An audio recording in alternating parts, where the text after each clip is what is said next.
যদি বলা হতো আবু বকর এই 100 জীবন তুমি নবীর জন্য কোরবান করবা, আবু বকর এমন আশিকে রাসূল ওই 100 জীবন 100 বার নবীর জন্য কোরবান করতে পারত। নবীজি দেখলেন আবু বকরের চেহারায় চিন্তার ছাপ, ভয়ের ছাপ, নিজের জন্য নয় নবীজির জন্য। ওই মুহূর্তে নবীজি আবু বকর সিদ্দিক রাদিয়াল্লাহু তাআলা আনহুকে কি বললেন? ওইখানে তো ওই দুইজন ছাড়া আর কেউ ছিল না, কিন্তু কি বলেছে দুনিয়ার কেউ ঠিকই শুনে নাই, কিন্তু ওই দুইজনের কথোপকথন যিনি শুনেছেন তিনি কে? আল্লাহ তাআলা কোরআনুল কারীমের সূরা তাওবার মধ্যে বলেন, ইয হুমা ফিল গারি ইয ইয়াকুলু লিসাহিবিহি লা তাহজান ইন্নাল্লাহা মা'ানা। নবীজি কেমন যেন বলতেছেন, ও আবু বকর, শত্রু যত কাছে হোক না কেন তুমি চিন্তা করো না। ও আবু বকর, তুমি ভয় পেও না। এই গর্তে শুধু তুমি আর আমি দুইজন এমনটা নয়, ইন্নাল্লাহা মা'ানা, আমাদের দুইজনের সাথে যিনি আছেন তিনি কে? আমাদের সাথে আল্লাহ আছে। তাহলে শত্রু যত কাছে হোক ভয় পাওয়ার কোনো কারণ আছে? মুসা আলাইহিস সালাম বলতেছে, আরে ওদের অস্ত্র যা থাকে থাক, ওদের সাথে যা থাকে থাক, আমাদের সাথে তো আল্লাহ আছে, আমার সাথে রব আছে, কোনো টেনশন নেই। রব আছে তো রব কি করবেন? বলে সায়াহদিন, তিনি আমাদেরকে এখনই পথ দেখায় দিবেন। আল্লাহ তাআলা বলেন, আমি মুসা আলাইহিস সালামকে পথ দেখায় দিলাম। আল্লাহ তাআলা বলেন, ফাআউহাইনা ইলা মুসা আন ইদরিব বিআসাকাল বাহর ফানফালাকা ফাকানা কুল্লু ফিরকিন কাত-তাউদিল আযীম। আল্লাহ তাআলা বলেন, আমি মুসা আলাইহিস সালামের কাছে প্রত্যাদেশ প্রেরণ করলাম, ওহী পাঠাইলাম। কি আদেশ? যে মুসা, আপনি আপনার হাতের লাঠিটা দিয়ে সাগরের উপরে আঘাত করেন। আলহামদুলিল্লাহ, ঐতিহ্যবাহী মৌলভীবাজার জেলার অন্তর্গত বড়লেখা থানাধীন বৃহত্তর মোহাম্মদনগর এলাকাবাসীর উদ্যোগে আয়োজিত আজকের এই তাফসীরুল কোরআন মাহফিলের সম্মানিত শ্রদ্ধেয় সভাপতি, আমন্ত্রিত উলামায়ে কেরাম, সামনে উপস্থিত মুরব্বিয়ানে কেরাম, সমবয়সী যুবক বন্ধু, স্নেহের ছোট ভাই এবং পর্দার অন্তরালে অবস্থানরত সম্মানিতা শ্রদ্ধা মা ও বোন, দয়াময় আল্লাহ রাব্বুল আলামিনের দরবারে অগণিত শুকর যে মহান মালিক আমাদের হায়াতে বরকত দিয়ে সুস্থ রেখে দীর্ঘ রাত অবধি প্রিয় ভাই হযরত মাওলানা মাহমুদুর রহমান দিলওয়ার হাফিজাহুল্লাহ হযরতের সুললিত কণ্ঠে খুবই গুরুত্বপূর্ণ কথা আপনারা শুনতেছিলেন। সেই ধারাবাহিকতায় আমিও আপনাদের খেদমতে কিছু কথা পেশ করবার লক্ষ্যে পবিত্র কোরআনুল কারীমের সূরা মায়েদা থেকে একটা আয়াত তিলাওয়াত করেছি। বার্ধক্যে উপনীত হয়ে গেছেন, কিন্তু এখনো আল্লাহ তাআলা তাকে কোনো সন্তান দেন নাই। আল্লাহ তাআলার কাছে তিনি দোয়া করতেছেন, রব্বি হাবলি মিনাস সলিহিন, হে আল্লাহ আমারে একটা নেককার সন্তান দেন। একটা সময় জানা গেল ওনার স্ত্রী সারা তিনি বন্দা, সন্তান ওনার গর্ভে হবে না। সারার একজন খাদেমা ছিল, তার নাম হলো হাজেরা। তাফসীরের মধ্যে নাম আসছে হাজার, হাজেরা নামে আমরা যাকে চিনি, হাজার নাম আসছে, হাজেরা নামে আমরা সহজে চিনি। ওই হাজেরাকে আজাদ করে সারা নিজে ইব্রাহিম আলাইহিস সালামের সাথে বিবাহ দিলেন। ইব্রাহিম আলাইহিস সালাতু ওয়াস সালামের বয়স ৮৬ বছর। কত বছর? ৮৬ বছর বয়সে আল্লাহ তাআলা ইব্রাহিম আলাইহিস সালামের দোয়া কবুল করলেন। ইব্রাহিম আলাইহিস সালামকে একটা সন্তান দিলেন, যার নাম হলো হযরত ইসমাঈল আলাইহিস সালাম। ইব্রাহিম আলাইহিস সালামের জন্মস্থান হলো ইরাকের বাবেলে। ওখান থেকে আল্লাহ তাআলার নির্দেশে তিনি হিজরত করেছেন জেরুজালেম, ফিলিস্তিন জেরুজালেমে। ওইখানে আল্লাহ তাআলা ইসমাঈল আলাইহিস সালামকে দিয়েছেন। আল্লাহ তাআলার নির্দেশে সেই জেরুজালেম থেকে দুগ্ধপোষ্য শিশু ইসমাঈল আলাইহিস সালাম এবং স্ত্রী হাজেরা আলাইহিস সালামকে নিয়ে তিনি রওনা হলেন আল্লাহ তাআলার নির্দেশে। চলতে শুরু করলেন। এই গন্তব্যের শেষ কোথায় তিনি নিজেও জানতেন না, যিনি জানতেন তিনি কে? আল্লাহ। প্রায় ১৫০০ কিলোমিটার পথ ওই জেরুজালেম থেকে বর্তমান বাইতুল্লাহ যেখানে, প্রায় ১৫০০ কিলোমিটার। এই দীর্ঘ পথ, তখন রাস্তা ছিল না, চলাচলের ব্যবস্থা ছিল না, বাহন ছিল না, পায়ে হেঁটে পাথরের মধ্যে চলে চলে একটা সময় তিনি বাইতুল্লাহর কাছে পৌঁছাইলেন। আল্লাহ তাআলা জানায় দিলেন এখানেই হলো আপনার গন্তব্য। ওই সময় বাইতুল্লাহর কিছুই ছিল না। নূহ আলাইহিস সালামের মহাপ্লাবনের পর কিছু ধ্বংসস্তূপ ছিল, ওখানে বালুর উঁচু একটু ডিবির মতো ছিল, আর কিছু ছিল না। হাজেরা আলাইহিস সালাম বারবার ইব্রাহিম আলাইহিস সালামকে জিজ্ঞাসা করতেছে আমাদের গন্তব্য কোথায়।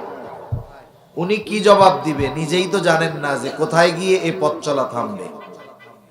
আল্লাহ তাআলা নির্দেশে যখন ওইখানে থামলেন, কিছু খেজুর আর এক মশক পানি দিয়ে উনি ফিরে আসবেন, আল্লাহর নির্দেশ।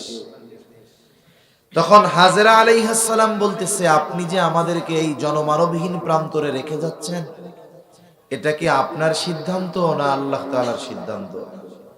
ইব্রাহিম আলাইহিস সালাম বললেন আল্লাহর সিদ্ধান্ত। তখন হাজেরা আলাইহিস সালাম বললেন এই সিদ্ধান্ত যদি আল্লাহ তাআলারই হয় তাহলে আমার আর আমার সন্তানের জন্য আল্লাহ তাআলাই যথেষ্ট। মরুভূমি, কোনো কিছুই নাই, গাছপালা নাই, পানি নাই, কিচ্ছু নাই, খাবারও শেষ, পানিও শেষ। মা যদি খাবার না খায়, খাবার না পায়, বলেন তো বাচ্চায় কি দুধ পায় নাকি? দুধ পায় না।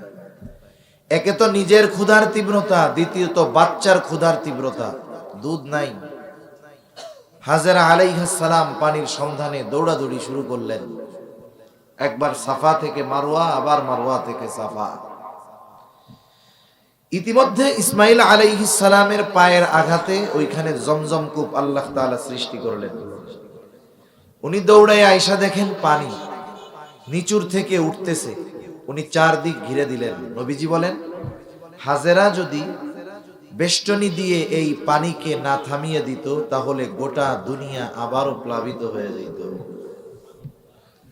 আরবের ওই সময়ের নিয়ম ছিল যেখানে বিশুদ্ধ খাওয়ার পানি পাওয়া যাইত ওই জায়গায় জনবসতি গড়ে উঠত।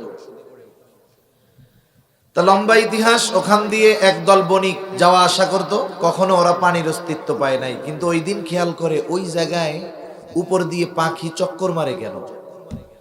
স্বাভাবিক নিচে যদি পানি থাকে উপরে পাখি থাকবে, প্রাণী থাকবে। একজনকে পাঠাইছে দেখে আসো তো কি খবর। ওরা দেখে এসে বলল যে ওই জায়গায় একটা পানির ফোয়ারা আছে, পানির কুয়া আছে। শুধু তাই না, একটা মহিলা ছোট্ট একটা বাচ্চাকে নিয়ে ওই কুয়ার পাড়ে বসে আছে। জমজম, এই জমজম এর পানির কিছু বৈশিষ্ট্য আছে। এর অন্যতম এক বৈশিষ্ট্য হলো দুনিয়ার সাধারণ পানি পান করলে তৃষ্ণা নিবারণ হয়। জমজম হলো এমন এক পানি যা দিয়ে শুধু তৃষ্ণা নিবারণ হয় না, ক্ষুধাও দূর হয়। সুবহানাল্লাহ। এজন্য একটা মানুষ যদি গোটা হায়াত জমজম পান করার সুযোগ পায় ও ক্ষুধার কষ্টে ভুগবে না। আল্লাহ তাআলা এর মধ্যে এই ধরনের ফজিলত সহ আরো অনেক ফজিলত দিয়ে রাখছেন। তা ওরা আসলো, এসে পানির ব্যবহারের অনুমতি চাইল এবং ওখানে বসতি স্থাপনের অনুমতি চাইল। হাজেরা বললেন একটা শর্তে দেওয়া যাবে, এই পানির কর্তৃত্ব পূর্ণাঙ্গ আমার আর আমার সন্তানের থাকবে। তোমরা ব্যবহার করতে পারবা কিন্তু মালিক কখনো হইতে পারবা না। শর্ত মেনে নিল। ওইখানে বসতি স্থাপন হলো। ইসমাইল আলাইহিস সালাম বড় হলেন, অনেক ঘটনা আছে ওনার। এরপরে উনি ওইখান থেকে একটা মেয়েকে বিবাহ করলেন। ইসমাইল আলাইহিস সালামের বংশে ওনার পরে আর কোন নবী আসে নাই, একেবারে শেষ নবী মুহাম্মাদুর রাসূলুল্লাহ সাল্লাল্লাহু আলাইহি ওয়াসাল্লাম। এই দিক দিয়া ইব্রাহিম আলাইহিস সালাম যখন ফিলিস্তিনে গেছে, জেরুজালেমে গেছে, সারা ছিল বন্দা। ফেরেশতারা আয়েশা আল্লাহর পক্ষ থেকে সুসংবাদ জানাইছে যে আপনার এই বন্দা স্ত্রীর গর্ভে আল্লাহ তাআলা সন্তান দান করবে। আরেকটা সন্তান আল্লাহ দিলেন, ওর নাম হলো ইসহাক আলাইহিস সালাম। ইসহাক আলাইহিস সালামের বংশে এরপরে নবী আসছে। ইসহাক আলাইহিস সালামের পরে ইয়াকুব আলাইহিস সালাম। ইয়াকুব আলাইহিস সালামের আরেক নাম হলো ইসরাইল। এখান থেকেই বনি ইসরাইল বংশের সূত্রপাত। ইয়াকুব আলাইহিস সালাম তথা ইসরাইল আলাইহিস সালামের সন্তান ছিল 12 জন। কয়জন? কথা বুঝতেছেন না ঘুম আসতেছে? 12 জন। এই 12 জনের মধ্যে একজন হলো হযরত ইউসুফ আলাইহিস সালাম।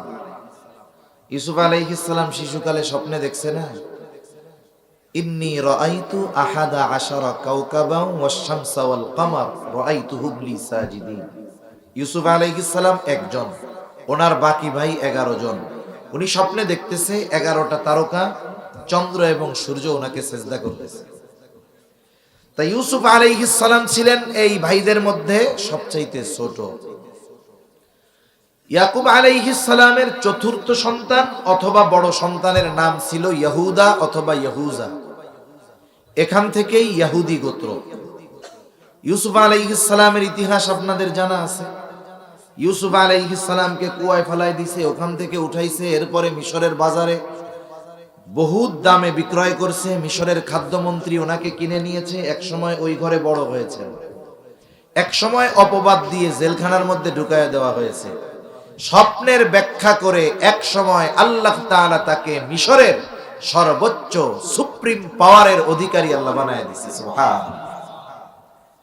ওই যে স্বপ্নের ব্যাখ্যা করছে 7 বছর ভালো ফসল হবে, 7 বছর দুর্ভিক্ষ হবে, বাস্তবেই তাই হলো। মিশরের বাদশা তো জানতে পারছে 7 বছর ভালো ফসল হবে, এই জন্য 7 বছর সে ফসল জমা করছে, পরবর্তী 7 বছর যেন অভাবে না পড়তে হয়। কিন্তু আশেপাশের মানুষ তো আর সেটা জানে না। মিশরের বাদশা এত পরিমাণ ফসল স্টক করছে ইউসুফ আলাইহিস সালামের সহযোগিতায়, যে মিশরের মানুষের চাহিদা পূরণ করার পরে আশেপাশের দেশের মানুষদেরকেও তারা খাদ্যশস্য দিয়ে সহযোগিতা করতে পারছে। ইউসুফ আলাইহিস সালামের বাবা ইয়াকুব আলাইহিস সালাম সহ তার ভাইয়েরা অবস্থান করতেছেন জেরুজালেমে। ওই ভাইয়েরা যখন জানতে পারছে মিশরের বাদশা আশেপাশের দেশের মানুষদেরকে ফসল দিয়ে সহযোগিতা করতেছে, 10 ভাই বিনয়ামিন বাদে 10 জন আসছে মিশরে খাদ্যশস্য নেওয়ার জন্য। ইউসুফ আলাইহিস সালাম 10 ভাইকে চিনে ফেলছে। এখানে তো লম্বা এক ঘটনা আছে, ওই ঘটনা তো আমি বলবো না, আমার উদ্দেশ্য না বলার। একটা সময় ভাইদের সাথে তার পরিচয় হয়ে গেছে, ভাইদেরকে সে মাফও করে দিয়েছে। ওই সময় ফিলিস্তিন সহ অন্যান্য জায়গায় অভাব অনটন দুর্ভিক্ষ চলতেছে। ইউসুফ আলাইহিস সালাম বললেন যে আমার বাবা সহ আপনারা সবাই ফিলিস্তিন থেকে হিজরত করে মিশরে চলে আসেন। ওই দুর্ভিক্ষকালীন সময় ফিলিস্তিন থেকে ইয়াকুব আলাইহিস সালাম এবং তার সন্তান যারা আছে সকলে মিলে হিজরত করলেন মিশরে। কথা যদি বুঝে থাকেন একটা কথার জবাব দেন। বনি ইসরাইলের আদি নিবাস ছিল কোথায়? ফিলিস্তিনে। ওখান থেকে হিজরত করে আসছে কোথায়? মিশরে। মিশরে তারা দীর্ঘকাল ছিল। ইউসুফ আলাইহিস সালাম দুনিয়া থেকে চলে গেলেন। এক সময় বনি ইসরাইল গোত্রের প্রভাব ডাউন হতে থাকলো, কিবতীদের প্রভাব বাড়তে থাকলো। এক সময় ফেরাউন মিশরের মসনদে বসলো, এতটা অবাধ্য হলো যে সে নিজেকে খোদা দাবি করে বসলো। আল্লাহ সুবহানাহু ওয়া তাআলা বনি ইসরাইলকে ফেরাউনের গোলামির জিনজির থেকে মুক্ত করার জন্য সাইয়্যিদনা মূসা আলাইহিস সালামকে দুনিয়ায় পাঠাইলেন। এখানেও তো লম্বা ঘটনা আছে। একটা সময় মূসা আলাইহিস সালাম নবুয়তি লাভ করলেন। আল্লাহ তাআলা নির্দেশ দিলেন, তুমি আর তোমার ভাই হারুন এই 2 জন গিয়ে ওই অবাধ্য ফেরাউনকে দাওয়াত দাও। কিছু মানুষ আছে অবাধ্য, ওকে যখন কোরআন সুন্নাহ দিয়ে বলা হয় দাওয়াত দেওয়া হয়, ও কমপক্ষে নমনীয় হয়। আবার কিছু অবাধ্য আছে, আপনি যখন তাকে কোরআন সুন্নাহ দিয়ে দ্বীনের পথে আসতে বলবেন, ও নমনীয় হবে না, বরং অহংকার প্রদর্শন করে উল্টা আপনার উপরে রিয়াকশন খাটাবে। ঠিক কিনা বলেন? ফেরাউনের অবস্থা হলো ওইরকম। মূসা আলাইহিস সালাম রবের উপরে ঈমান আনতে বলে, আর ও বলে রবকে, আমিই তো বড় রব। সর্বশেষ আল্লাহ তাআলা চাইলেন বনি ইসরাইলদেরকে এই জালেমের হাত থেকে নিষ্কৃতি দিবেন। এবং বনি ইসরাইলদের আদি নিবাস জেরুজালেমের কর্তৃত্ব আল্লাহ তাআলা বনি ইসরাইলদের হাতে তুলে দিবেন। কারণ ওই সময় গোটা দুনিয়ার মধ্যে সবচেয়ে আধুনিক এবং দামি শহর ছিল জেরুজালেম। জেরুজালেমের জমি ছিল উর্বর জমি। আল্লাহ তাআলা এই প্রধান এই দুইটা ইচ্ছা পূরণের লক্ষ্যে মূসা আলাইহিস সালামকে বললেন, পয়গম্বর মূসা, আপনি রাতের বেলায় বনি ইসরাইলদেরকে নিয়ে মিশর ছেড়ে চলে যাবেন। আল্লাহ তাআলার নির্দেশে মূসা আলাইহিস সালাম বনি ইসরাইলদেরকে নিয়ে রাতের বেলা রওনা হলেন। চলতে চলতে লোহিত সাগরের পাড়ে পৌঁছায়া গেলেন। ইতিমধ্যে ফেরাউনের কাছে খবর চলে গেছে, ফেরাউন, মূসা কিন্তু বনি ইসরাইলদেরকে নিয়ে মিশর ছেড়ে চলে যায়, শত্রু হাতছাড়া হয়ে গেল। ফেরাউন 6 লক্ষ সশস্ত্র সৈন্য নিয়ে মূসা আলাইহিস সালাম ও তার উম্মতদের পেছনে ধাওয়া শুরু করল। রাতের আধার কেটে গেছে, দিনের আলো ফুটে উঠছে। এমত অবস্থায় মূসা আলাইহিস সালামের উম্মত পেছনের দিকে তাকায় দেখে ফেরাউন তার বাহিনী নিয়ে তাদের দিকে ধেয়ে আসতেছে। আর ফেরাউনও দেখতে পাইল ওই যে মূসা তার বাহিনী নিয়ে সাগরের পাড়ে অপেক্ষা করতেছে। ফেরাউন চিন্তা করতেছে এইবার একেবারে শেষ করে দিব। আর বনি ইসরাইল চিন্তা করে এতকাল তো বাইসা ছিলাম, আজকে তো বাঁচার আর কোনো উপায় নাই। এই অবস্থার কথা আল্লাহ তাআলা কোরআনে বর্ণনা করেন। আল্লাহ তাআলা বলেন, فَلَمَّا تَرَاءَى الْجَمْعَانِ قَالَ أَصْحَابُ مُوسَى إِنَّا لَمُدْرَكُونَ। আল্লাহ তাআলা বলেন, যখন এক দল অপর দলকে দেখতে পাইল, قَالَ أَصْحَابُ مُوسَى إِنَّا لَمُدْرَكُونَ। মূসা আলাইহিস সালামের সাথীরা বলতেছে, মূসা, আমরা তো ধরা পড়ে গিয়েছি, আর বাঁচার কোনো উপায় নাই। মূসা আলাইহিস সালাতু ওয়াস সালামের উম্মতেরা প্রচন্ড হতাশ, বলে, মূসা, এতকাল তো বেঁচে ছিলাম, আজকে আর বাঁচার কোনো উপায় নাই, ধরা পড়েই গিয়েছি। মূসা আলাইহিস সালাতু ওয়াস সালাম হলেন বনি ইসরাইলীদের নেতা। নেতার কাজ হলো যখন তার কর্মীরা মানসিকভাবে দুর্বল হয়ে যায়, ভীত সন্ত্রস্ত হয়ে যায়, নেতা তার বক্তব্যের মাধ্যমে ঝিমিয়ে পড়া কর্মীদের মাঝে প্রাণ ফিরিয়ে আনে। আমার সাথে আমার রব আছে। রব যদি সাথে থাকে, দুনিয়ার সব যদি বিপক্ষে চলে যায়, জোরে বলেন, কোনো চিন্তা আছে নাকি? রাসূলুল্লাহ সাল্লাল্লাহু আলাইহি ওয়াসাল্লাম হিজরতের সফর শুরু করেছেন। মক্কা থেকে মদিনা হলো উত্তর দিকে, কৌশলগত কারণে সফর শুরু করেছেন দক্ষিণ দিকে। প্রায় 3.5-4 কিলোমিটারের বেশি হবে দক্ষিণ দিকে চলে গেছেন। সাওর পর্বত, ওই পাহাড়ের একটা গর্তের মধ্যে 3 দিন নবীজি আত্মগোপনে ছিলেন। কাফেররা এতটা চতুর ছিল, ওরা খুঁজতে খুঁজতে ঠিকই দক্ষিণ দিকে ওই সাওর পর্বতের গর্তের একেবারে কাছে গিয়ে হাজির। আবু বকর রাদিয়াল্লাহু তাআলা আনহু বলেন, কাফেররা আমাদের এত কাছে চলে আসছে, আমি সকলের গলার আওয়াজ শুনতেছি, চিনতেছি, কে কি বলে সব আমি বুঝতেছি, শুনতেছি। তারা আমাদের দুইজনকে খুঁজতেছিল, তারা আমাদেরকে খুঁজতেছিল। আমাদেরকে পাওয়ার জন্য তাদের বেশি দূরে যাওয়া লাগতো না। তারা যদি শুধু তাদের নিজেদের পায়ের দিকে তাকাইতো, আমাকে আর রাসূলুল্লাহ সাল্লাল্লাহু আলাইহি ওয়াসাল্লামকে দেখে ফেলতে পারতো। এত কাছে, যদি শুধু তাদের নিজেদের পায়ের দিকে তাকায়, আমাদেরকে দেখে ফেলতে পারবে। এই অবস্থার মধ্যে আবু বকর সিদ্দিক রাদিয়াল্লাহু তাআলা আনহুর অবস্থা কি? ওনার চেহারায় ভয় এবং চিন্তার ছাপ। আবু বকর তো খাঁটি আশিকে রাসূল। এই আবু বকরকে যদি 100 বার জীবন দেওয়া হতো, যদি বলা হতো, আবু বকর, এই 100 জীবন তুমি নবীর জন্য কোরবান করবা, আবু বকর এমন আশিকে রাসূল, ওই 100 জীবন 100 বার নবীর জন্য কোরবান করতে পারতো। নবীজি দেখলেন আবু বকরের চেহারায় চিন্তার ছাপ, ভয়ের ছাপ, নিজের জন্য নয়, নবীজির জন্য।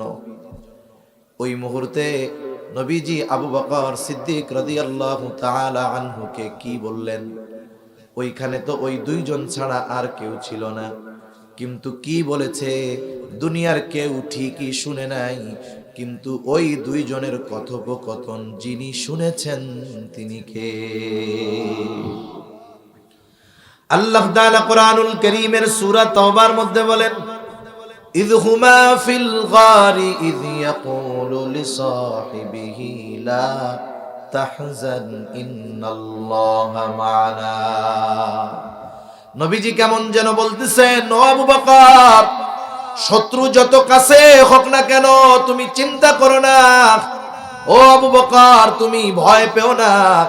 এই গর্তে শুধু তুমি আর আমি দুইজন এমনটা নয়, ইন্নাল্লাহা মা'ানা, আমাদের দুইজনের সাথে যিনি আছেন তিনি কে? আমাদের সাথে আল্লাহ আছে। তাহলে শত্রু যত কাছে হোক ভয় পাওয়ার কোনো কারণ আছে? মুসা আলাইহিস সালাম বলতেছে, আরে ওদের অস্ত্র যা থাকে থাক, ওদের সাথে যা থাকে থাক, আমাদের সাথে তো আল্লাহ আছে, আমার সাথে রব আছে, কোনো টেনশন নেই। রব আছে তো রব কি করবেন? বলে সায়াহদিন, তিনি আমাদেরকে এখনই পথ দেখায় দিবেন। আল্লাহ তাআলা বলেন, আমি মুসা আলাইহিস সালামকে পথ দেখায় দিলাম। আল্লাহ তাআলা বলেন, ফাআউহাইনা ইলা মুসা আন ইদরিব বিআসাকাল বাহর ফানফালাকা ফাকানা কুল্লু ফিরকিন কাত-তাউদিল আযীম। আল্লাহ তাআলা বলেন, আমি মুসা আলাইহিস সালামের কাছে প্রত্যাদেশ প্রেরণ করলাম, ওহী পাঠাইলাম। কি আদেশ? যে মুসা, আপনি আপনার হাতের লাঠিটা দিয়ে সাগরের উপরে আঘাত করেন। আনি দরিব বিআসাকাল বাহর। মুসা আলাইহিস সালাম জিজ্ঞাসা করেন নাই, আল্লাহ বাড়ি মারমু কেন? সাগরে লাঠি দিয়ে বাড়ি মারলে কি হবে? বান্দার কাজ হইল আল্লাহ আদেশ করছে ওইটা পালন করা। কি হবে, কেন হবে, ও সব প্রশ্ন করার টাইম প্রকৃত মুমিন বান্দার নাই, ঠিক কিনা বলেন? আদেশ দিয়েছেন আল্লাহ, কোন কারণে দিয়েছেন আমার এই সামান্য মেধা সেই কারণ বিশ্লেষণ করতে নাও পারে, কিন্তু আল্লাহ তাআলা নির্দেশ দিয়েছেন, নিশ্চয়ই এর মধ্যে কোনো না কোনো যৌক্তিক কারণ রয়েছে, ঠিক কিনা? মুসা আলাইহিস সালাম সাগরের উপরে, সাথে সাথে ফানফালাকা, সাগর ফেটে দুই ভাগে বিভক্ত হয়ে গেল। আল্লাহু আকবার বলেন। শুধু তাই না, ফাকানা কুল্লু ফিরকিন কাত-তাউদিল আযীম, দুই ভাগ দুই দিকে সরে গিয়ে পাহাড় সাদৃশ্য উঁচু দেয়ালের মতো হয়ে গেছে, মধ্যে দিয়ে ফাঁকা হয়ে গেছে, পানিগুলো সরে গেছে। বনি ইসরাইলের 12 গোত্রের জন্য 12টা রাস্তা হয়ে গেছে আল্লাহ তাআলার নির্দেশে। সাথে সাথে ওই কাদা যুক্ত জায়গাগুলো শুকনো ঠনঠনা হয়ে গেছে। আজকে সমুদ্রের তলদেশ দিয়ে আমাদেরকে টানেল দেখায়া বুঝ দেওয়া হয়, যেই টানেল এখন এত প্রচার প্রসার করা হচ্ছে, আল্লাহ তাআলা প্রায় 5000 বছর আগে সমুদ্রের তলদেশ দিয়ে বনি ইসরাইলদেরকে রাস্তা বানায় দেখায় দিয়েছে। আল্লাহ তাআলা কোরআনুল কারীমের আরেক জায়গায় বলেন, ওয়াজাওয়াজনা বিবানি ইসরাঈলাল বাহরা ফাআতবাআহুম ফিরআউনু বিজুনুদিহি বাগয়ান ওয়া আদওয়া। আল্লাহ তাআলা বলেন, আমি বনি ইসরাইলদেরকে সাগর পার করায় দিলাম। বনি ইসরাইলেরা এবার ওই শুকনা ঠনঠনা রাস্তা দিয়ে সাগর পার হচ্ছে। ওরা যখন মাঝ রাস্তা অতিক্রম করলো, ফেরাউন তার বাহিনী নিয়ে সমুদ্রের পাড়ে রাস্তার কাছে আসছে।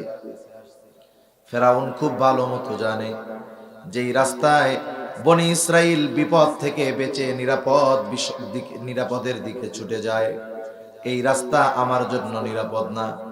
এরপরেও মানুষ যখন অহংকারচ্ছন্ন হয়ে পড়ে, মানুষ যখন প্রতিশোধ পরায়ণ হয়ে পড়ে, ওই সময় এমন কিছু সিদ্ধান্ত সে নিয়ে বসে যা তার গোটা জীবনের চূড়ান্ত ধ্বংসের কারণ হয়ে দাঁড়ায়।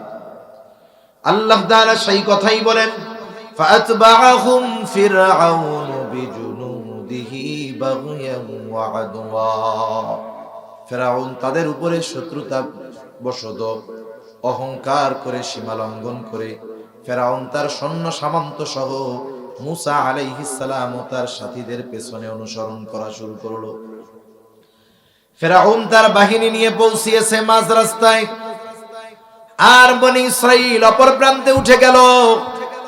বলেন তো, রাস্তা যাদের জন্য বানানো হয়েছে তাদের ব্যবহার শেষ, এখন আর রাস্তার কোনো দরকার আছে নাকি? একটু জোরে বলেন না, আছে নাকি? আর রাস্তার কোনো দরকার নাই। আল্লাহ তাআলা এবার পানিকে নির্দেশ দিলেন, পানি তুমি আগের অবস্থায় ফিরে যাও। আল্লাহ তাআলা হলেন এমন এক মহান সত্তা, তিনি যখন কিছু করতে চান শুধু বলেন হও, সেটা তৎক্ষণাৎ হয়ে যায়। আল্লাহ তাআলা বলেন, ইন্নামা আমরুহু ইযা আরাদা শাইআন আন ইয়াকুলা লাহু কুন ফায়াকুন। যখন ফেরাউন আর তার বাহিনীর উপরে দুই দিকের পানি একসাথে পড়ছে, একটাও সমুদ্রের নিচে থেকে উপরে আসতে পারে নাই, আল্লাহ তাআলা জিবরাইল আলাইহিস সালামকে পাঠিয়ে দিলেন। ফেরাউনকে এক টান দিয়ে সমুদ্রের তলদেশ থেকে উপরে নিয়ে আসা হলো। এইবার চুবনি চলতেছে, চুবনি। ফেরাউন বুঝতে পারছে এতকাল আল্লাহ তাআলা ছাড় দিয়েছে, এইবার আর ছেড়ে দিবেন না।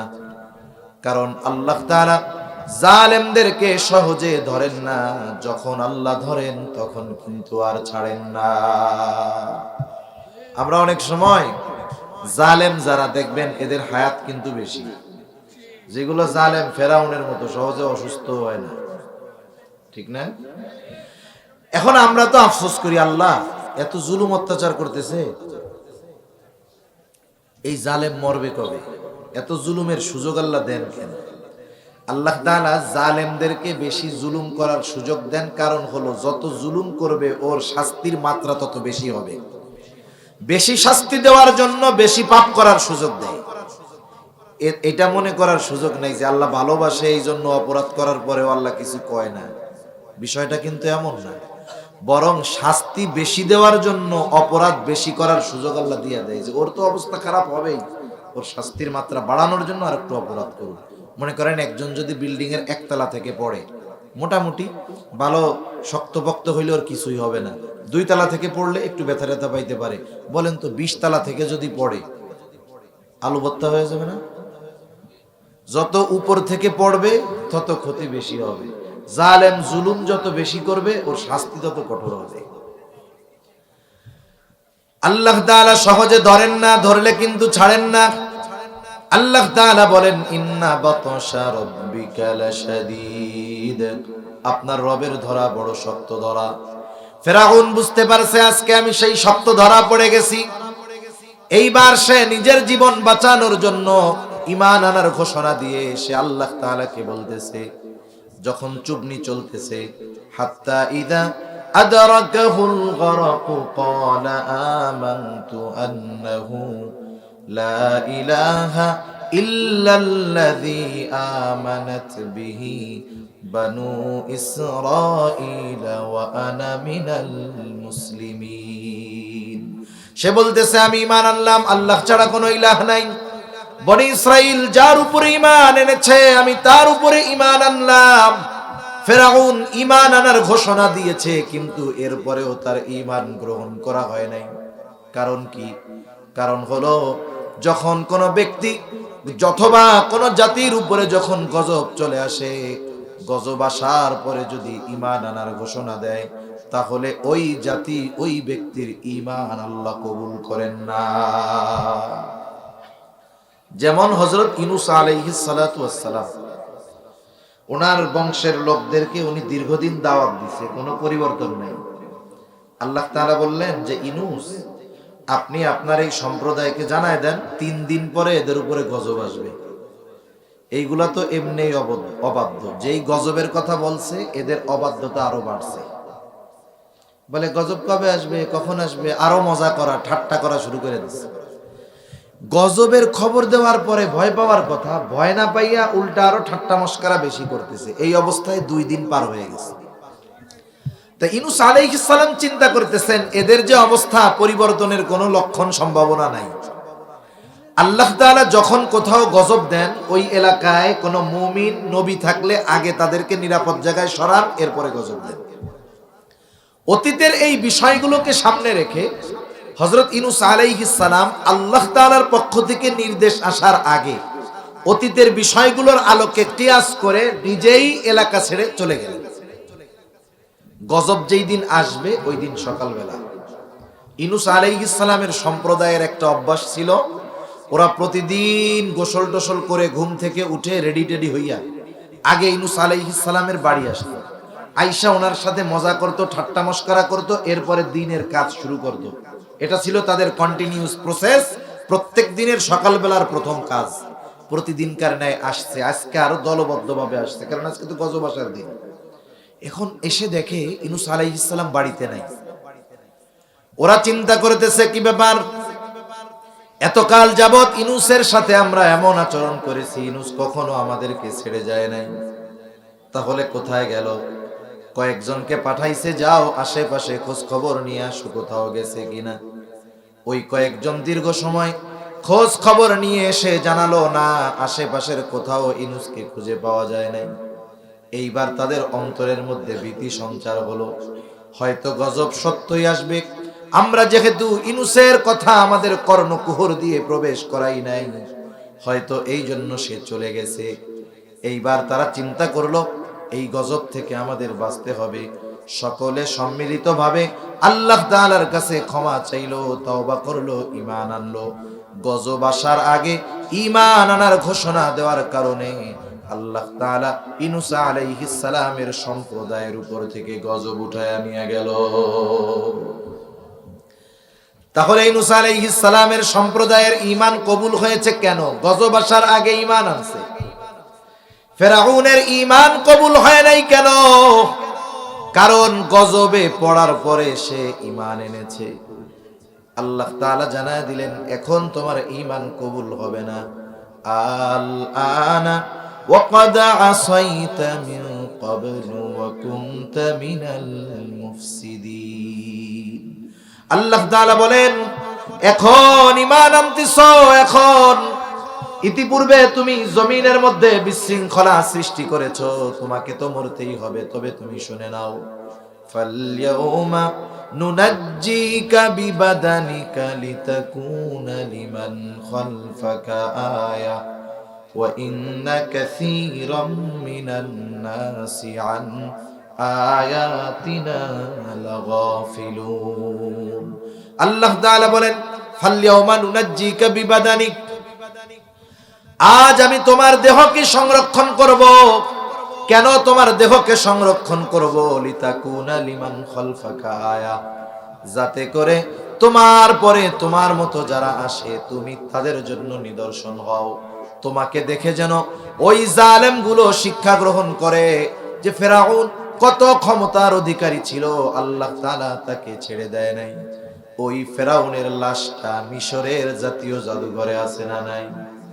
কিন্তু আফসোসের ব্যাপার, যাদের জন্য, যাদের শিক্ষার জন্য আল্লাহ ফেরাউনের দেহটাকে সংরক্ষণ করছে, ওরা শুধু ফেরাউনকে দেখে, কিন্তু ফেরাউনের করুণ পরিণতি থেকে ওরা শিক্ষা গ্রহণ করে না।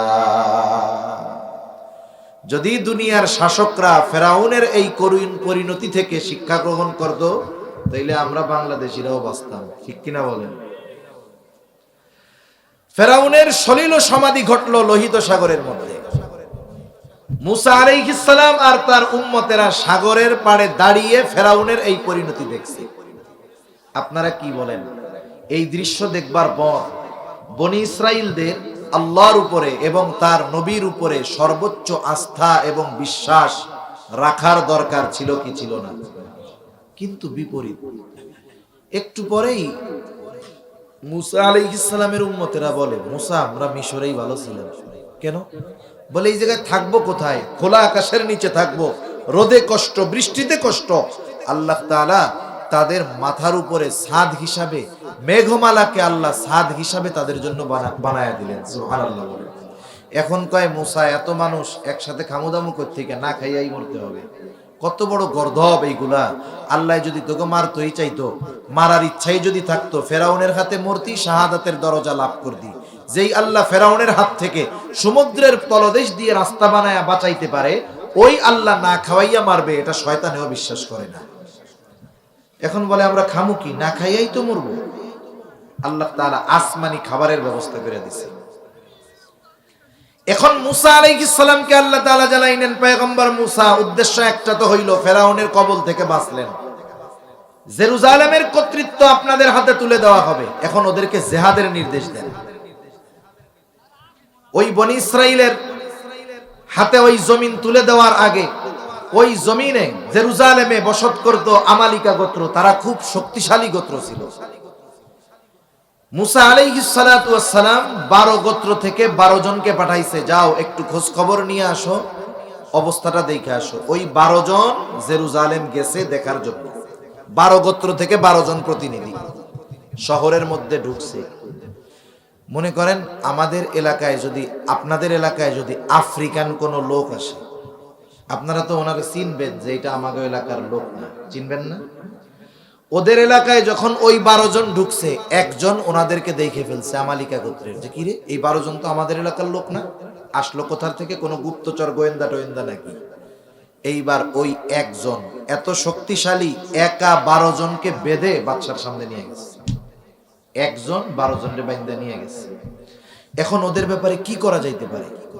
বাদশাকে একজন বুদ্ধি দিছে, বাদশা এদের 12 জনকে আপনি ছেড়ে দেন। কেন?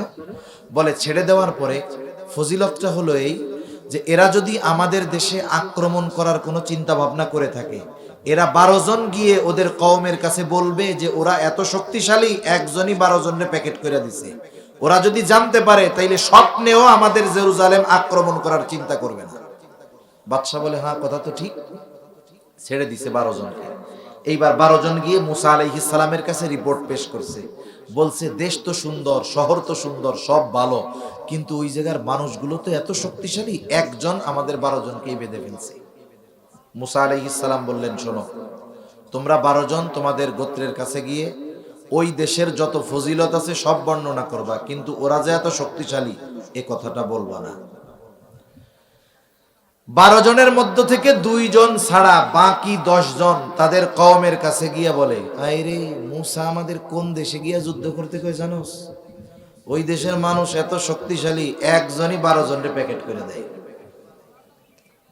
বনি ইসরাইল যে জাতি, এমনিই তো যুদ্ধ করতে চায় না, এইবার একেবারে জমিনের সাথে লাগাইয়া বসছে যে মইরা যামু তা উঠা দাঁড়ানো না।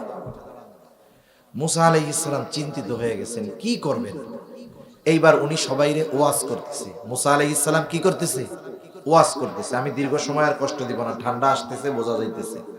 এই ওয়াজটাই আল্লাহ তাআলা বলছেন। মুসা আলাইহিস সালাম কি বলতেছে? وَإِذْ قَالَ مُوسَى لِقَوْمِهِ يَا قَوْمِ اذْكُرُوا نِعْمَةَ اللَّهِ عَلَيْكُمْ إِذْ جَعَلَ فِيكُمْ أَنْبِيَاءَ وَجَعَلَكُمْ مُلُوكًا। মুসা আলাইহিস সালাম তার সম্প্রদায়কে বলতেছে, হে আমার সম্প্রদায়, আল্লাহ প্রদত্ত ওই সমস্ত নেয়ামতের কথা স্মরণ করো যেগুলো আল্লাহ তাআলা তোমাদের দিয়েছে। কত নেয়ামত আল্লাহ বনি ইসরাইলদেরকে দিয়েছে, অগণিত। শুধুমাত্র পবিত্র কোরআনের সর্ববৃহৎ সূরা সূরা বাকারার মধ্যে আল্লাহ তাআলা 40টার অধিক নেয়ামতের কথা ধারাবাহিকভাবে বর্ণনা করেছেন, যেই নেয়ামত গুলো আল্লাহ তাআলা বনি ইসরাইলদেরকে দান করেছে। এত নেয়ামত দিছে, স্পেশাল কয়েকটা নেয়ামতের কথা উনি বলতেছেন। স্মরণ করো, 1 নাম্বার নেয়ামত, ইয জাআলা ফীকুম আম্বিয়া। আল্লাহ তাআলা তোমাদের মধ্য থেকে অনেক পয়গম্বর নবী প্রেরণ করেছেন। ইয়াকুব আলাইহিস সালামের পর থেকে নিয়ে ঈসা আলাইহিস সালাম পর্যন্ত বনি ইসরাইলদের মধ্যে ধারাবাহিকতার ক্রমান্বয়ে নবী আসছে। নবীজি বলেন, বনি ইসরাইল কখনো নবী শূন্য হয় নাই। একজন মারা গেছে তো আল্লাহ তাআলা আরেকজনকে নবুয়তি দিয়া ওই শূন্য স্থান পূরণ করে দিয়েছে। কোন বংশের মধ্যে যদি 10টা বিসিএস ক্যাডার থাকে, বড় অফিসার থাকে, বলেন তো ওই বংশের লোকজনের হেডাম পাওয়ার অন্যরকম থাকে না? গর্বের সাথে বলে, আরে আমরা কোন বংশের বলা জানো? আমাদের বংশে 20 জন বিসিএস ক্যাডার আছে। দেখেন দুনিয়ার বিসিএস ক্যাডার বড় পদধারী হলে মানুষ কত গর্ব করে, তাইলে যেই বংশে লক্ষ লক্ষ নবী আসছে সেই বংশের জন্য এটা কত বড় নেয়ামত হইতে পারে। এটা হলো পরলৌকিক বড় এক নেয়ামত। এবার দুনিয়ার একটা নেয়ামতের কথা মুসা আলাইহিস সালাম বলতেছে, তোমাদের বংশে যে শুধু অনেক নবী আল্লাহ পাঠাইছে তা না, ওয়াজআলাকুম মুলুকা, আল্লাহ তাআলা তোমাদেরকে বাদশাহী প্রদান করেছে, রাজত্ব দান করেছে। শুধু তাই না, ওয়া আতাকুম মা লাম ইউতি আহাদাম মিনাল আলামিন, আল্লাহ তাআলা এমন কিছু নেয়ামত তোমাদের দিছে যা বিশ্ববাসী আর কাউকে দেয় নাই। এই নেয়ামতগুলোর কথা তাদের স্মরণ করায়া দেওয়ার উদ্দেশ্য হইল, আল্লাহর নেয়ামতের কথাগুলো স্মরণ করায়া যদি আল্লাহ তাআলার ওই নির্দেশ জিহাদের কথাটা বলি তাইলে হয়তো মানতে পারে। এই জন্য আগে নেয়ামতের কথা বইলা এইবার জিহাদের নির্দেশ দিচ্ছে, বলতেছে ইয়া কাওমি দুখুলুল আরদাল মুকাদ্দাসাতাল্লাতী কাতাবাল্লাহু লাকুম ওয়া লা তারতাদ্দু আলা আদবারিকুম ফাতানকালিবু খাসিরিন। কেমন যেন মুসা আলাইহিস সালাম বলতেছে, আমার সম্প্রদায়, আল্লাহ তাআলা নতুন আরো একটা নেয়ামত তোমাদেরকে দিতে চায়, সেটা হলো বর্তমান দুনিয়ার সবচাইতে উন্নত, সবচাইতে দামি, সবচাইতে উর্বর জমিন ওই জেরুজালেম তোমাদের দিতে চায়। তবে শর্তটা হইল তাদের সাথে যুদ্ধ করতে হবে। তবে শুইনা নাও, যুদ্ধ করবা ঠিক, ওরা যত শক্তিশালী হোক না কেন আল্লাহ তাআলা তোমাদের জন্যই চূড়ান্ত বিজয় লিখে রেখেছে। এই জন্য মুসা আলাইহিস সালাম বলতেছে, হে আমার সম্প্রদায়, তোমরা ওই পবিত্র জমিনের মধ্যে প্রবেশ করো, আল্লাতী কাতাবাল্লাহু লাকুম, যেই জমিনের মালিকানা আল্লাহ তোমাদের জন্য লিখে দিয়েছে, তোমরা সেই জমিনের মধ্যে ঢুকে পড়ো। তবে শর্ত হইল সামনের দিকেই শুধু যাবা, পেছনের দিকে ফিরবা না। সাবধান, যদি পেছনের দিকে ফিরো তোমরা ক্ষতিগ্রস্তদের অন্তর্ভুক্ত হয়ে যাইবা। মুসা আলাইহিস সালামের কথা শেষ। এইবার বনি ইসরাইল ওরা কি জবাব দেয় শুনেন। ওরা বলতেছে, ক্বালু ইয়া মুসা ইন্না ফিহা কওমান জাব্বারিন। মুসা, আপনি যতই অতীতের নেয়ামতের কথা স্মরণ করায় দেন, যতই আপনি জয়ের ঘোষণা দেন, আমরা তো শুনছি ওরা 1-12 জনকে প্যাকেট করে ফেলে, ওরা অনেক শক্তিশালী এক জাতি। সুতরাং ইন্না লান নাদখুলাহা হাত্তা ইয়াখরুজু মিনহা, আমরা কখনোই ওইখানে প্রবেশ করব না যতক্ষণ না তারা ওইখান থেকে বের হয়। ফাইয়াখরুজু মিনহা ফাইন্না দাখিলুন, ওই শহর থেকে যদি আমালিকা গোত্র বের হয় তাইলে আমরা ঢুকবো, নাইলে ঢুকবো না। মুসা আলাইহিস সালাম ওয়াজ করে ক্লান্ত। দেখেন না, অনেক সময় অবাধ্য সন্তান বাপ বুঝাইতে বুঝাইতে ক্লান্ত হয়ে গেছে, কয় তোর যা মন চাই তুই কর। এইবার পাশের থেকে চাচা আইসা কয়, এই বেটা তোর আব্বা না, কথাবার্তা শুনতে হয়। এখন মুসা আলাইহিস সালাম ক্লান্ত হয়ে গেছে। ওই যে দুই ব্যক্তি, যেই দুইজন শুধু মুসা আলাইহিস সালামের কথা শুনছে, ওই দুইজনের একজনের নাম হলো ইউশা ইবনে নুন, আর একজনের নাম হলো কালেব ইবনে ইউফানা।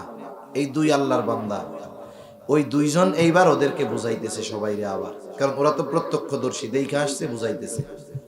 আল্লাহ সেই কথাই বলেন, قال رجلان من الذين يخافون أنعم الله عليهم ادخلوا عليهم الباب فإذا دخلتموه فإنكم غالبون। ওই দুই আল্লাহর বান্দা তাদেরকে বলতেছে, উদখুলু আলাইহিমুল বাব, তোমরা শহরের নিকট দরজা দিয়ে শহরের মধ্যে প্রবেশ করো, চিন্তা কইরো না। ফাইদা দাখালতুমুহু ফাইন্নাকুম গালিবুন, তোমরা শুধু শহরের ওই নিকট দরজা দিয়ে ঢুকবা, আর সাথে সাথে তোমাদের যিনি বিজয়ী করবেন তিনি কে। খালি ঢুকো, ফাইদা দাখালতুমুহু ফাইন্নাকুম গালিবুন, ঢুকবা আর তোমরা জয়ী হবে। আরে তোমরা না মুমিন, তোমরা না আল্লাহর বান্দা, তাহলে আল্লাহর উপরে ভরসা করো। ওয়া আলাল্লাহি ফাতাওয়াক্কালু ইন কুনতুম মুমিনিন। ওরা যত শক্তিশালী হোক না কেন, যেহেতু তোমরা মুমিন, তোমরা আল্লাহর উপরে ভরসা করে শহরে প্রবেশ করো, তোমরাই বিজয়ী হইবা। দেখবেন ছোট বাচ্চা, তার মা খুব বুঝাইতেছে, আব্বু খাও খাও খাও। ছোট বাচ্চারে আপনি যত তেল মারবেন কাম হবে না। এইবার মা বুঝাইয়া খাওয়াইতে পারে নাই, এইবার বাপ আইসা বলে আব্বু খাও খাও খাও। বলেন তো, মা বুঝায় খাইতে পারলো না, এরপরে বাপ যদি আইসা তেল মারে, ওই বাচ্চা আরো সোজা হবে না বাঁকা হবে? মনে মনে বলবে আমার মা আমারে খাওয়াইতে পারে নাই, আব্বা আপনি খাওয়াবেন। তা বনি ইসরাইলের অবস্থা হলো এরকম। আরে মিয়া তোমরা কোত্থেকে আইছো? নবী আমাকে বুঝাইয়া পারেন নাই, তোমরা আমাকে বুঝাইবা? এইবার আরো কঠোর কথা বলতেছে। কি বলে? قالوا يا موسى إنا لن ندخلها أبدا ما داموا فيها। বলতেছে মুসা, ওরা ওইখানে যতক্ষণ আছে আমরা কখনোই ওইখানে প্রবেশ করব না। ও মুসা, আমরা তো প্রবেশ করবই না। যেহেতু প্রবেশ করব না, যুদ্ধ করার তো প্রশ্নই আসে না। এখন যদি তাদের সাথে যুদ্ধ করতে হয়, মুসা ফাযহাব আনতা ওয়া রাব্বুকা ফাকাতিলা ইন্না হাহুনা কাঈদুন। তোমরা আমাদেরকে যতই বুঝাও আমরা যুদ্ধ করব না। মুসা, যুদ্ধ যদি করতে হয়, ফাযহাব আনতা ওয়া রাব্বুকা ফাকাতিলা, ও মুসা তুমি আর তোমার রব গিয়ে যুদ্ধ করো, আমরা এখানে বসলাম, আমরা যুদ্ধ করতে পারবো না। মুফাসসিরিনে কেরাম এই জায়গায় সাহাবায়ে কেরামের উপমা এনেছেন। চিন্তা কইরা দেখেন, আমালিকা গোত্রের সাথে বনি ইসরাইল যুদ্ধ করবে। আমালিকা গোত্র যত শক্তিশালী হোক না কেন, বনি ইসরাইল যুদ্ধ করলে ওদের সাথে বিজয়ী হবেই। এই বিজয়ের ঘোষণা যিনি দিয়েছেন তিনি কে? আল্লাহর পক্ষ থেকে। যুদ্ধের আগে যুদ্ধ বিজয়ের ঘোষণা আসার পরেও বনি ইসরাইল যুদ্ধ করতে রাজি হয় নাই।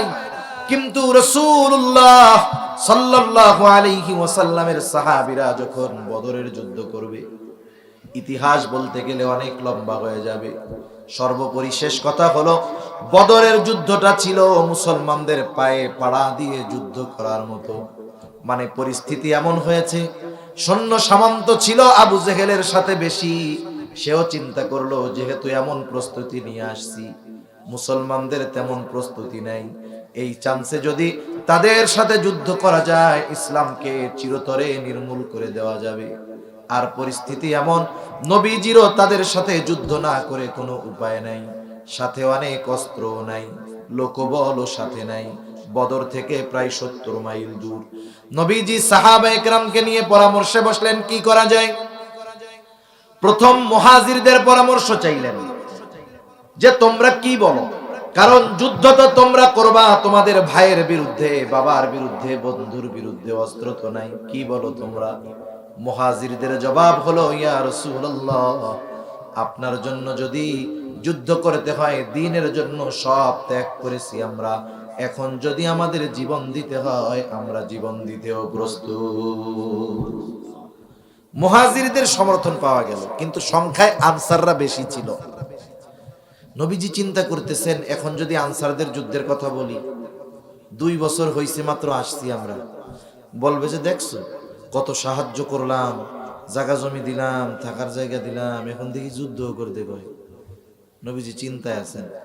মুহাজিরদের পরামর্শ তো পাইলেন যে ওরা রাজি, আনসারদের জিজ্ঞাসা করতেছে তোমরা কি বলো।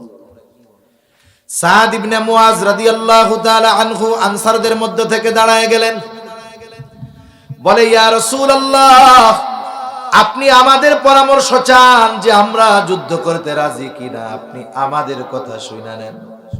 ইয়া রাসূলুল্লাহ, আপনি যদি আমাদেরকে সমুদ্রের তীরে লাইন ধরে দাঁড় করায়া দেন, আর যদি নির্দেশ দেন যে তোমরা এখনই সমুদ্রের বুকে ঝাঁপায় পড়ো, ইয়া রাসূলুল্লাহ, নির্দেশ দেওয়ার পরে আপনি তাকায়া দেখবেন, আপনার নির্দেশ দেওয়ার পর একটা মানুষও সমুদ্রের তীরে দাঁড়ায় থাকবে না, আপনার নির্দেশের সাথে সাথে সকলে সমুদ্রে ঝাঁপায়া পড়বে। জিজ্ঞাসাও করবে না কেন ঝাঁপায়া পড়বে। আরেকজন বলতেছে, ইয়া রাসূলুল্লাহ, আপনি চিন্তা করেন কেন? আমরা আপনার সামনে পেছনে ডানে বামে চতুর্দিকে অবস্থান নিয়ে এমন ভাবে যুদ্ধ করব যে আপনি খুশি হয়ে যাবেন। চিন্তা করে দেখেন, 313 জন গুছায় পাওয়া গেছে, 313টা তলোয়ার নাই, সর্বসাকুল্য 100 তলোয়ার ছিল। ওই দিক দিয়া 1000 তৎকালীন সময়ের আধুনিক সমরাস্ত্রে সুসজ্জিত শত্রু, আর একদিকে 3 ভাগের 1 ভাগ আবার অস্ত্রের দিক দিয়েও দুর্বল। সাহাবায়ে কেরাম এই কথা বলে নাই, ও পয়গম্বর যুদ্ধ যে করব আমাদের অস্ত্র কোথায়? ওরা জানে ওরা আমাদের চাইতে অস্ত্রের দিক দিয়ে সবল হতে পারে, কিন্তু সাহাবায়ে কেরামের নবীর প্রতি এমন মহব্বত, আল্লাহর প্রতি এমন আস্থা ছিল, নবীজি পরামর্শ চাওয়ার সাথে সাথে যুদ্ধের জন্য তারা রাজি হয়ে গেল। ওই সময়